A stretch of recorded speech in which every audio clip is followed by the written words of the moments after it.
The title of tonight's program is Trigger the Wonder Horse, an inspirational story of faith, healing, and miracles.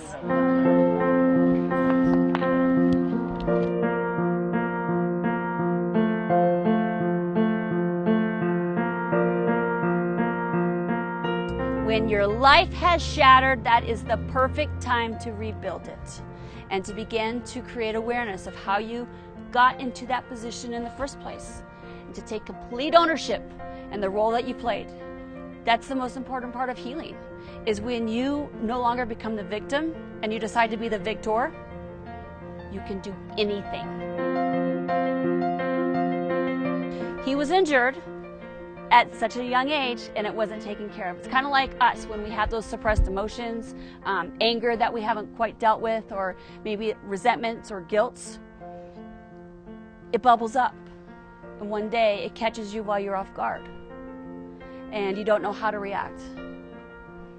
And that's when you reach out for help, and that's where you stop and you listen to that bigger part of you that is inside of you, that's working in each and every one of us 24/7. You know, people always ask me, well, what is my life purpose?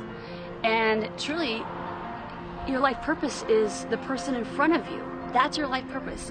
People are put on your path so you can either help support them, or you can offer words of encouragement, or you can maybe just hold space, maybe hold somebody's hand, or just be next to them without saying a word, just listening.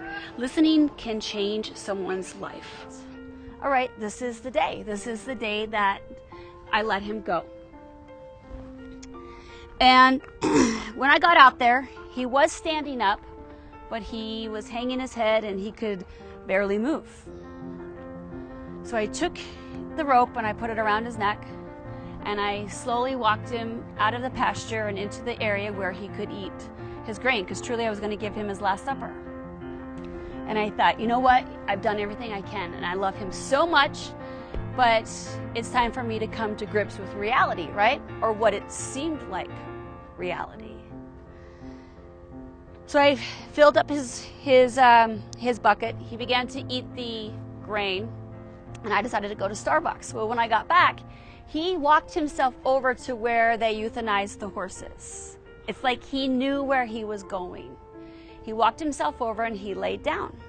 So when I pulled into the driveway, I thought, this is it. He's telling me that he's ready to go. So I parked my car and I walked over and I sat next to him.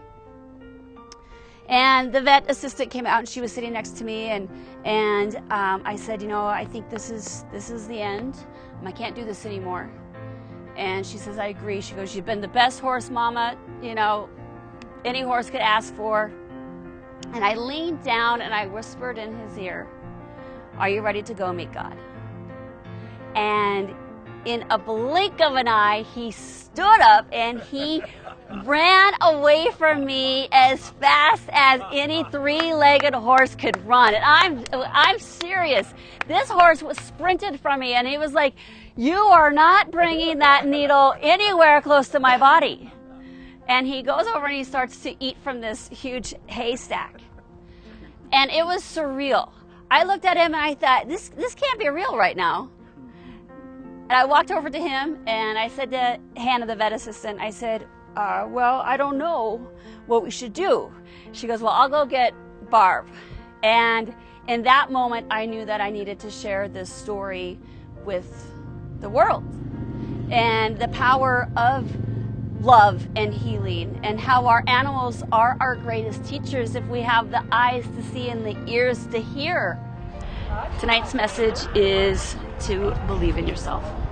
When you feel like that there's no hope, always leave room for a possibility, because that is where a miracle can manifest right before your eyes.